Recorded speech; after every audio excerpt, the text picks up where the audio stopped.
yung Senado. Dahil 12 lang kami dito, 50 plus sa mga komite, maya't maya. I mean, lahat po kami, kahit minority members, may, ano bang sinabi ko? Sorry, I was thinking 2 dosena. Okay, tama. So, 24 po kami, 50 plus ang mga komite, so more than double our number. And tulad ngayon sa outgoing 19th Congress, kahit kami, or at least ako, kasi minority leader hindi, at least ako, humawak ng komite. And I'm sure if we look back sa mga nakaraang kongreso, may mga minority members sa Senado na humawak din ng mga importante o major committees. Yung kay Sen Bam, ang bawat isa po sa amin dito sa Senado sa pag-organisa ng bago o papasok na kongreso have to make our own decisions. Ang masasabi ko lamang I look forward na maging bahagi man ako ng minority or maging bahagi ng independent bloc or isang independent senator. Dahil ang mga senador naman, lalo na't habang tumatagal sa Senado, nagiging subject matter experts sa kanilang pangunahing advokasya. So may chairpersonship o wala sa katumbas na komite, pwedeng mag-set up ng platform, whether sa minority or sa isang independent bloc para sa bawat isa. And I think importanteng pagsasalamin yon dun sa mga issue at issue campaigns na dinadala ng ating mga kababayan, pati sa labas ng Senado, kasama ang oposisyon. Thank you po. Raymond, tapos si Amor, tapos si Victoria. Ma'am, dito ako kay Alice Guo kasi Yes. yung Manila RTC naglabas ng decision in favor, parang naayon doon sa naging recommendation ng inyong committee. So, what does it tell after itong nangyaring ito? It tells na yung finding at recommendation ng Senate Committee on Women, Children, Family Relations and Gender Equality laban sa human trafficking ng mga pogos at yung marami pang krimen na na-unearth, nakakabit ng pogo na yan ay vindicated pati ng isa pang branch of government ng judiciary mismo. So isang napakagandang development ito. Nagpapakita na kayang magtulungan ang at least 2 branches of government sa isa't isa on any one legislative inquiry or investigation para siguruhin ang public safety, para siguruhin ang karapatan ng mga kababaihan at bata, para iwasto ang mga kahinaan o di kaya pagkukurap sa mga regulatory bodies natin na dapat ay nagsisiguro sa seguridad hindi lamang ng ating bansa pero ng ating mga kababayan. We still have to remain alert. Hindi pa tapos ang problema sa POGO.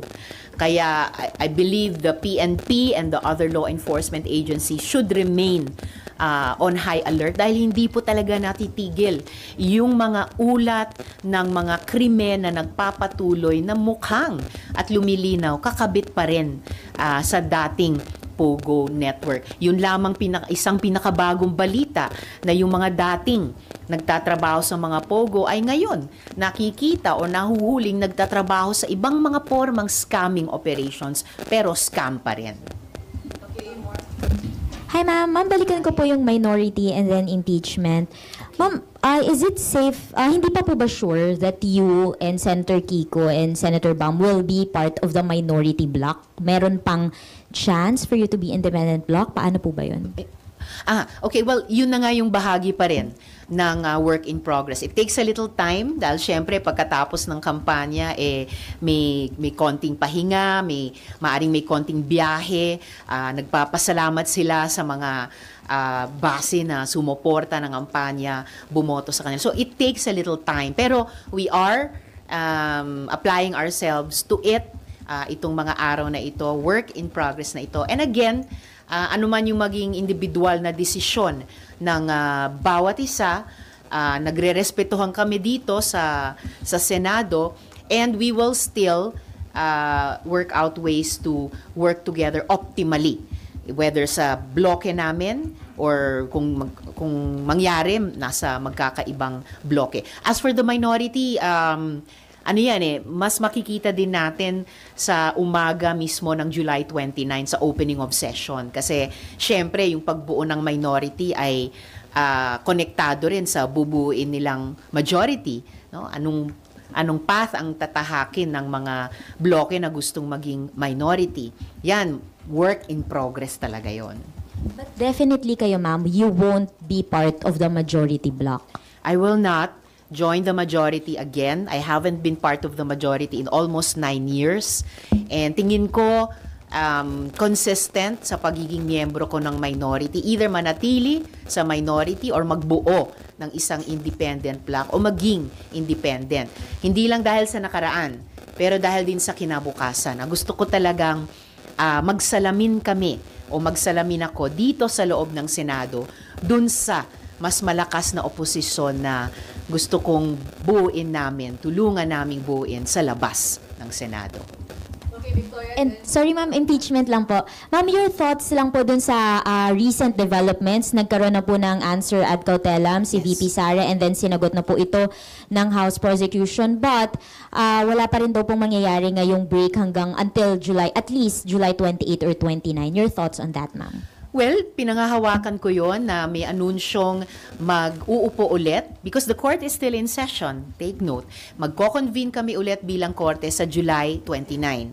At doon namin sama-sama in person mako-consider yung formal answer ad cautelam ni VP Duterte at yung reply na pinadala naman ng prosecution. Parehong kinomply nila yan within the specified time frame ayon sa rules of impeachment ng Senado. So muli, mga patunay na di tulad ng sinasabi ng iba, the impeachment trial is alive and ongoing. And at any one time, may mga motions din na pwedeng isumite ang sinumang panig sa kanila para sa konsiderasyon naming mga senator judges. At ako rin, bilang isa sa mga senator judge, I will present yung opinion ko at eventually yung boto dun sa formal answer ad cautelam at pati sa reply. Ma'am, last week sabi po ni SP, senator judges can parang present any motion and that includes the motion to dismiss or motion to convict. Ano lang po ang reaction niyo po nun? The motion to dismiss, as far as I understand it, kasama na dun sa formal answer ad cautelam ni VP Duterte. Pero para sa amin, mga senator judges, ibang understanding ko sa tungkulin namin. It is to conduct a trial. In fact, sinabi nga, ad nauseum, pinagdebatihan pa namin, it is to conduct a trial forthwith. At para makaboto kami eventually na convict ba, acquit ba, kailangan naming madinig ang mga ebidensya sa bawat article of impeachment. Kailangan naming matignan at mapakinggan ang bawat witness sa bawat article. Due process requires it. Hindi naman pwedeng meron lang motion to dismiss, pagbobotohan na namin, dismiss, in effect, acquit. Gayon din, hindi naman pwedeng, hindi pa kami nagkukondukta ng trial, boboto na kami, convict. So, hindi yan patas, whether sa prosecution, whether sa impeached official, higit sa lahat, sa ating publiko. Kailangan, tulad nung napag-usapan nating budget bycam kanina, kailangan marinig ng buong publiko ang trial na ito laban sa isang impeached official. So hindi po ako sumasang-ayon na karapatan namin bilang Senate Impeachment Trial Court pagbotohan at pagdesisyonan na ng niwala pang isang unang minuto ng trial yung motion to dismiss na nakapaloob sa ngayon sa formal answer ad cautelam. Kailangan umupo kami bilang senator judges, ikondukta ang trial at saka lamang magdesisyon at bumoto kung convict ba o acquit ba. Thank you. Nimpa, Sasha. Ma'am, babalik lang po ako kay Alice Guo. Isa po sa sinabi ng Manila RTC na Chinese nga po si Alice and Yes. avoid yung kanyang pagiging mayor. Yes. Paano po balak nyo rin po bang imbestigahan yung ibang mga posible pang Chinese na nasa government din ngayon since napatunayan ng isa yung yung judiciary? Wala pa namang dinadala sa aming reklamo, whether ng mga law enforcement agencies o mga victim survivors ng POGO or iba pang mga illegal na economic activities na pinatatakbo ng mga Pinoy kuno, yung pala ay mga dayuhan. So, gano'n naman nag-ooperate ang investigation, di po ba? May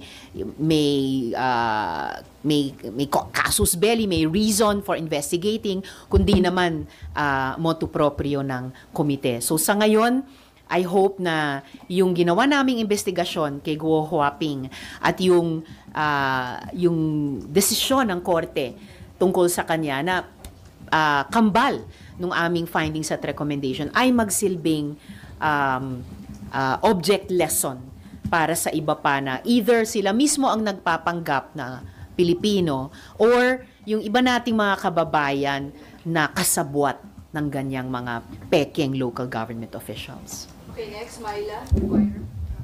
Ma'am, balikan ko lang yun doon sa minority leadership. Hindi niyo po ba tina-target yun, ma'am, in the 20th Congress? Well, gusto ko man, ngayon pa lang may bloke na ng mga kasama kong senador na mas marami na ang bilang.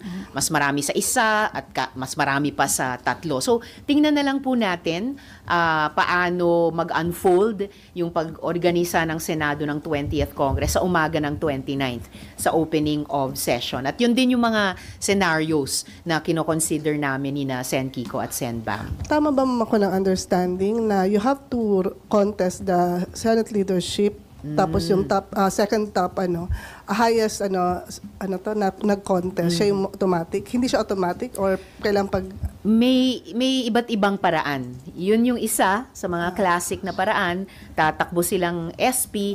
Pag natalo sila yung magiging minority leader. Maari ding sa pag-uusap na aming mga senador, may mag-signify na kami na, batay sa ganitong bilang. So may iba't ibang paraan. And ifo-formalize namin yan sa umaga ng 29th, sa opening of sa session. discussion niyo ma'am ngayon, kasama na ba si na Senator Soto? Kasi considering na sila yung nag-float na possible na mag-contest kay SP Cheese. And kung ganun ba ma'am, isa rin ba sa consideration niyo para makuha niyo yung Senate minority leadership na to also run for Senate President? May ilang mga dati na or kasalukuyan at incoming senador na nag-uusap pero more of one-on-one. Mas updating, kumustahan. Na-appreciate ko si Sen Tito. Hindi na niya ako kinakausap tungkol sa pagsali sa majority kung siya ay lalaban sa SP kasi alam nila na mananatili ako either sa minority or magiging ibang bloke pa, which right now I call independent. Kasi kahit nung panahon ni Sen Tito, 'di ba, naging minority ako. So na-appreciate ko yung appreciation din nila tungkol sa posisyon ko. Pero yun ma'am ngayon, hindi pa consideration sa inyo na tumakbo rin para lang just for the sake to get the minority leadership. Siguro early on, inisip ko rin, pero I think mas realistic siguro na maging bahagi ng independent bloc. Oo. Given the numbers, kayo mismo, nabibilang nyo naman kami dito. Asa pa, doon sa impeachment lang ma'am. Yes. So expectation niyo ma'am, yung opening ma'am ng 20th Congress, parang automatic na sa inyo yung convening, yung continuation ng impeachment court. Yes. Wala na kayo na-expect na dapat mag-decide pa kasi this is a new composition of 20th Congress na they can decide outside the impeachment court whether to still continue with the trial. No decision can be made about the impeachment outside the impeachment trial court. Kahit kami nga bilang Senate plenary, nagko-convert pa kami from our legislative personality dun sa personality na senator judges ng isang Senate impeachment trial court. So, halimbawa, hindi pwedeng ang Senate sa umaga ng 29th magdesisyon tungkol sa impeachment complaint. Hindi. Inaasahan ko yung inanunsyo na sa 29th, magko-convene ulit yung Senate Impeachment Trial Court, which is in session even now, para ipagpatuloy yung aming trabaho bilang korte. Pero when the impeachment court decides, ma'am, hindi pa doon part yung 20th Congress? Or automatic na ba yung expectation niyo? Yes, actually, anytime ngayong June 30, 12:01 p.m., ito, ipanawagan ko na dahil napag-uusapan natin, paalala, anytime 12:01 p.m. onwards of today, pwede na at sana ipanumpa na ni presiding officer yung 12 pang bagong mga senador. Dahil by 12:01 today, 20th Congress na, and therefore, sila'y magiging senator judges na ng Senate Impeachment Trial Court. So, smooth lang. Pagdating sa 29, pag-convene namin ulit, ay andun na rin sila. So, parang pwedeng mag-convene, parang ang call ni ma'am is for kay Senator Cheese to convene yung court ngayon para manumpa sila. Kailangan naka-convene ang court? For them to... Actually, in principle, as I have said earlier, the court is in session now. So, at any time, pwedeng tawagin ni presiding officer yung lahat ng 12 or isa-isa kan. The Senate impeachment rules say as they arrive. So pwedeng 1 by 1 sila, 2 by 2, all 12, it doesn't matter. Sila po ay senador na ng 20th Congress by June 30, 12:01. At dahil in session ang impeachment trial court, at any time, sana mas maaga, panumpain na sila ni presiding officer. Sana wala nang ano pa mang delay or aberya between now and the 29th. When in fact, anytime between now and the 29th, pwede na nga mag-convene. Pero sige, kung 29th, basta ituloy namin ang aming pag-upo bilang korte at pagtrabaho sa impeachment trial. Okay, may dali pa. I'm sorry sa nalangyari.